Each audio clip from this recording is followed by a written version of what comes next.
নমস্কার দর্শক বন্ধুরা। মহাশিবরাত্রি মানেই ভক্তি, তপস্যা আর আত্মশুদ্ধির এক মহাপবিত্র রাত্রি। এই রাত্রে লক্ষ লক্ষ ভক্ত শিবলিঙ্গে দুধ, জল, বিল্বপত্র অর্থাৎ বেলপাতা নিবেদন করেন। কিন্তু একটি প্রশ্ন অনেকেরই মনে থাকে, শিবরাত্রিতে শিবলিঙ্গে গঙ্গা জল ঢাললে কি হয়? এর পেছনে কি শুধু বিশ্বাস নাকি গভীর আধ্যাত্মিক বিজ্ঞানও রয়েছে?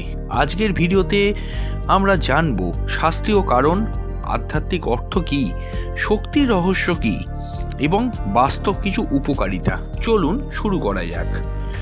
হিন্দু ধর্মে গঙ্গা শুধু নদী নয়, তিনি হলেন দেবী।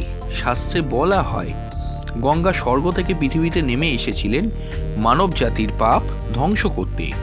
গঙ্গা নদী হলো এই নদীর জলকে সর্বপবিত্র জল বলেই মানা হয়, পাপ ধ্বংসকারী শক্তি। কারণ বিশ্বাস করা হয় এই জলে রয়েছে ঈশ্বরের স্পন্দন।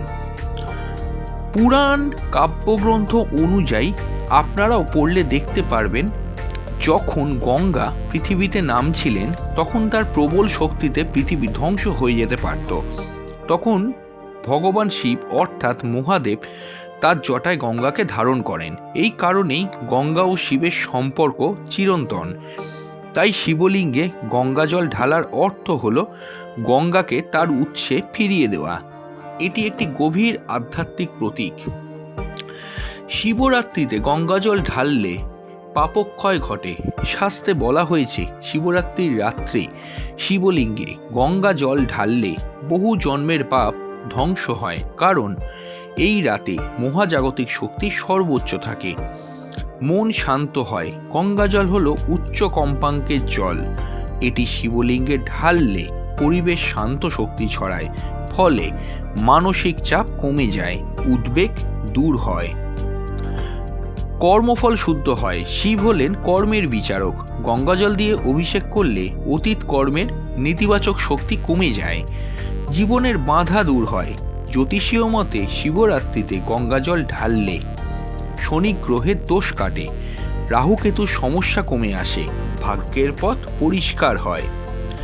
এটি কেবল বিশ্বাস নয়, এর পেছনে আছে শক্তির বিজ্ঞান।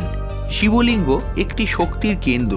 যখন গঙ্গাজল ঢালা হয়, জল শক্তি ধারণ করে, শিবলিঙ্গে শক্তির সঙ্গে মিশে যায়, তারপর সেই শক্তি পরিবেশে ছড়িয়ে পড়ে। এটি এক ধরনের শক্তির প্রক্রিয়া।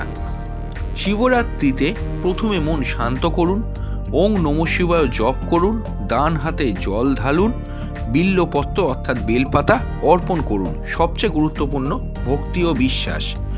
অনেকে মনে করে বেশি দুধ ঢাললেই বেশি ফল, বেশি জল ঢাললেই বেশি ফল। এটি ভুল ধারণা। শাস্ত্রে বলা হয়েছে গঙ্গাজলই সর্বশ্রেষ্ঠ নিবেদন। নিয়মিত শিবরাত্রিতে গঙ্গাজল ঢাললে মানসিক শান্তি, কর্মের উন্নতি, পারিবারিক শান্তি, আধ্যাত্মিক জাগরণ সবই কিন্তু ধীরে ধীরে আসে। তাই বন্ধুরা, শিবরাত্রিতে শিবলিঙ্গে গঙ্গাজল ঢালা শুধু একটি আচার নয়, এটি হলো আত্মশুদ্ধি, শক্তি জাগরণ এবং ঈশ্বরের সঙ্গে সংযোগের একটি পবিত্র পথ। আজকের ভিডিওটি যদি ভালো লাগে লাইক, শেয়ার এবং কমেন্ট করবেন। সাবস্ক্রাইব করতে কিন্তু ভুলবেন না এবং কমেন্টে লিখে যাবেন ওং নমঃ শিবায়। কারা কারা শিবরাত্রি পালন করছেন লিখে যাবেন।